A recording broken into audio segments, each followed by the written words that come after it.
Dragon Ball Daima is almost here, and it is much bigger and more important than you may be thinking. I think it's safe to say the hype for it is reaching a fever pitch, as Dragon Ball fans all around the world are waiting in anticipation for the first episode to drop, so we can finally get some solid insight into what the series is all about. Daima has been a complicated series to say the least, as, well, it wasn't necessarily met with the warmest reception from fans, with many questioning and dismissing it almost immediately. Well, I think you should be hyped for Daima. I mean, have you not heard its banger of a theme song? I mean, that doesn't make or break a series, but it's good to have a great song to boot. Just think Blizzard with Dragon Ball Super Broly. As soon as many people heard Blizzard, they became super hyped for Dragon Ball Super Broly. Anyways, I remember when leaks for Daima first started to come out prior to the official announcement. And I was shocked when I heard one of the plot points was Goku becoming a kid again. I knew people in real life who absolutely refused to believe these leaks and tossed them aside as nonsense. And can you really blame them? Goku's a kid again? Yeah, right. No way they do that again after GT was such a disaster and received so poorly. Well, a few days passed and it was confirmed. Chibi Goku was here in all his adorable glory. Now hear me out, there is an upside to Chibi Goku, though many people may disagree with me. He looks cool as hell. Do you remember how cool GT Goku looked as a Super Saiyan and as a Super Saiyan 3? And by now I'm sure you've seen how Super Saiyan Goku is looking in Daima in all the new trailers. So it's not all bad, right? At least with good designs and everything. Regardless, I was excited for Daima from the get-go, as a new Dragon Ball anime was something I very much wanted, so I wasn't going to dismiss it until I actually watched it. But a lot of people did. The sentiment around Daima for those first few months was very divisive, with the premise coming off very unappealing to many, as they would have much preferred Dragon Ball Super. And from a surface level perspective, I don't entirely blame them. We all want Dragon Ball back, but seeing Chibi Goku as the introduction and premise for a new Dragon Ball anime isn't the most hyped thing in the world, whether you agree with the direction or not. I never had an issue with the premise overall, but I can still see the issues. At least Goku has the power pole, right? We all love Goku with the power pole. It's super nostalgic after all. I think having little Goku back and him not having the power pole would have been a huge missed opportunity. In all seriousness, turning your entire main cast into chibi versions of themselves is a bold and risky narrative decision, as it does present a series of issues that can arise. One being, do people really want to see this again? Especially when it wasn't done well at all the last time it happened? We do already have hundreds of anime episodes and manga chapters depicting Goku's adventures as a kid, but in addition to that, we've also been provided an anime where a key plot point was Goku becoming a kid again, and well, most of you probably know how divisive Dragon Ball GT is in this fandom, whether you love it or hate it. Now I don't agree with the Daima being GT 2.0 sentiment all that much, but Goku turning into a kid again episode 1 does seem like a direct throwback to GT, and it's very possible Toriyama drew a lot of inspiration from GT after all.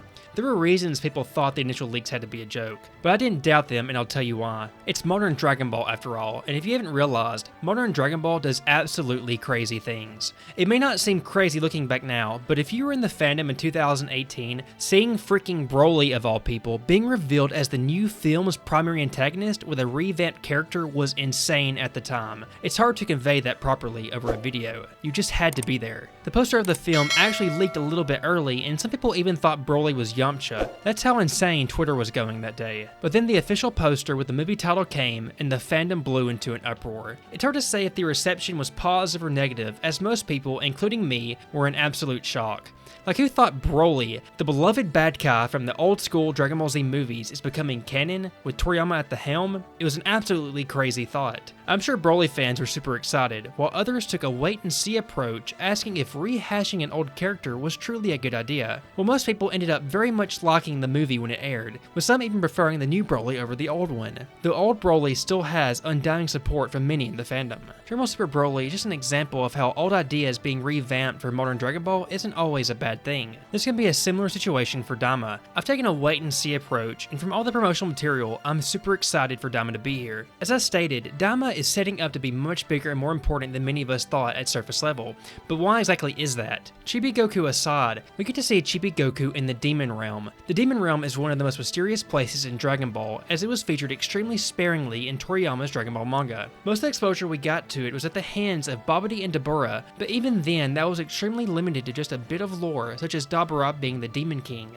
But now we get to see Goku actually venture into this unknown realm. That makes me very excited, as we've long theorized about the Demon Realm for decades, mainly being provided more insight by Dragon Ball Heroes. But this time we have Toriyama at the helm, being heavily involved in the story and designs, meaning he is finally bringing to life this realm he first mentioned back in the 1990s. But there's a lot more regarding Toriyama's connection to Daima. As I stated, those first few months after Daima's announcement had a lot of pushback, with a lot of people claiming they were going to refuse to watch it, providing various reasons such as it not being Dragon Ball Super or the GT 2.0 narrative turning them off to the series. But then Toriyama passed away, and I think the sentiments surrounding Daima significantly changed. While he was still alive, people were under the impression we'd just get more stories after Daima, but with his passing, that changed drastically. People came to the realization that Daima could be Toriyama's final story in Dragon Ball, the last time we get to see Goku being directed by the pen of his creator.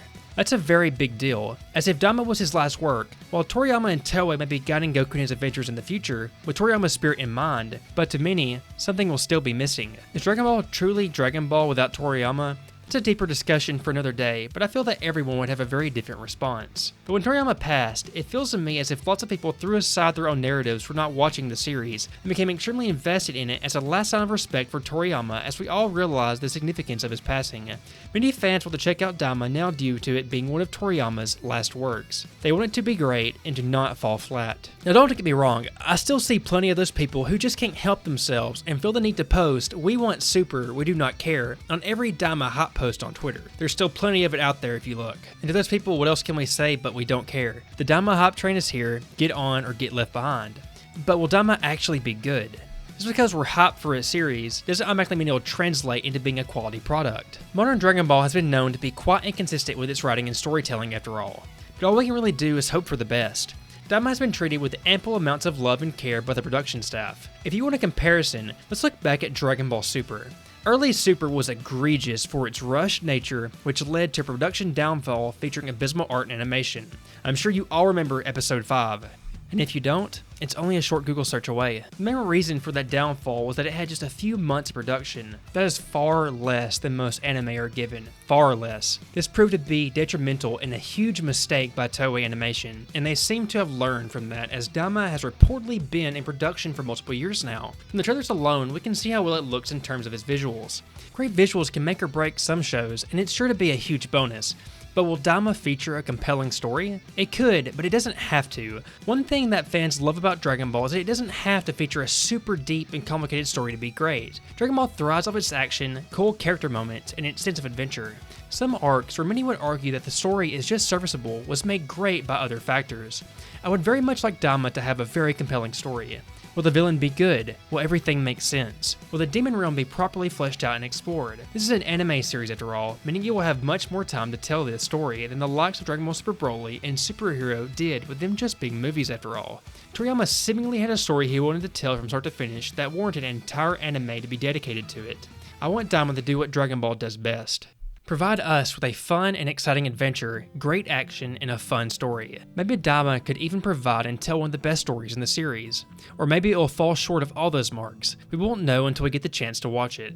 I think that's the biggest issue for people with Daima. Some people have decided it sucks or to not watch it before it even airs, and that's just not fair. Many things we deem are interesting on surface level often turn out to be great. That's why you have to give things a chance, and Daima is no exception. And because it borrows elements from GT, it doesn't automatically mean it will disappoint. It could excel in ways GT never did. Chibi Goku could turn out to be a great narrative decision that we won't understand until we actually watch the series. There have been some reports that Toriyama may have been involved with a movie prior to his passing, so Daima may not be his very last work. But regardless, it is still one of his last, and that alone makes the series much bigger and important than people initially viewed it as. But also other things contribute. It's been over 6 years since the Dragon Ball Super anime came to a conclusion. The void it left for Dragon Ball fans is still felt. Movies are simply appetizers to appeal our taste buds and help tide us over a little bit longer. They won't satiate us like a weekly anime will due to the difference in overall length. Many wanted Super to return, and it probably will one day, but having a Dragon Ball anime back in general is still super exciting to me. One thing I loved about Dragon Ball Super is that it provided me with the opportunity to enjoy and discuss Dragon Ball on a weekly basis as the episodes aired. Most of us in the English-speaking world didn't see Dragon Ball as it was first airing. We saw it as it was dubbed and released in English on this side of the world, but even then, that was still before the internet was surely everywhere like it is now. With Dragon Ball Super, the communities on YouTube, Twitter, and all over the internet were super active with rumors and discussions on a weekly basis. It was a truly exciting time to be a Dragon Ball fan. That's why since Super ended, so many have missed the experience that new weekly Dragon Ball episodes provided, and with Daima, we can get that back, at least for a short time period. Though some plot elements have been leaked already if you look at spoilers, I'm sure crazy theories and speculation will run wild as it always does in regards to Dragon Ball. That thought in and of itself is super exciting to me.